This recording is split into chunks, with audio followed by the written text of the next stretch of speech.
गांव के किनारे एक पुराना कुआं था जिसे लोग भूतिया कुआं कहते थे। वहाँ के बड़े बुजुर्ग कहते थे कि रात में वहाँ से गुजरना खतरनाक है।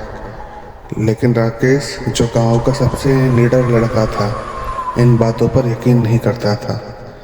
एक रात जब राकेश खेत से लौट रहा था, आसमान में चांद टिमटिमा रहे थे और गांव पूरा सन्नाटा था, जैसे कि वहाँ पे कोई रहता ही नहीं है। जैसे ही राकेश कुएं के पास पहुंचा, उसे किसी के रोने की आवाज़ सुनाई दी। वह रुक गया और इधर उधर देखा, लेकिन उसे कोई नहीं दिखा। उसने आवाज़ लगाई, कौन रो रहा है? जवाब नहीं आया। उसने इधर उधर देखा तो उसकी नज़र कुएं के पास बैठी एक औरत पर पड़ी। वह सफ़ेद कपड़े पहनी थी और उसका सिर झुका हुआ था। राकेश उससे पूछने में बहुत डर रहा था, लेकिन उसने हिम्मत जुटाई और पूछा, आप कौन हैं? क्या आपको मदद चाहिए? औरत ने धीरे धीरे अपना चेहरा ऊपर उठाया।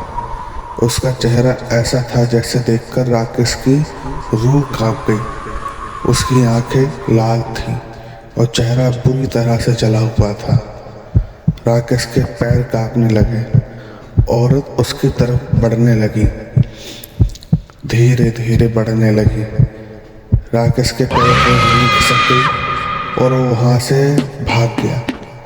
वो इतनी तेज भागा कि जब वो घर पहुँचा, उसकी सांसें फूल रही थी। पिताजी ने पूछा, क्या हुआ राकेश, क्या हुआ?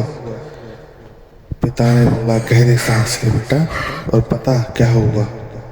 राकेश बोला, कुएं के पास एक औरत जिसका चेहरा जला हुआ है, वो मेरे पास आई थी, मैं देख के भाग गया।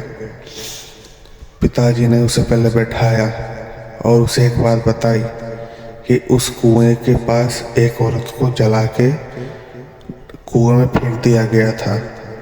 तब से वो आत्मा वहीं भटक रही है। तुम दोबारा उस कुएं के पास मत जाना।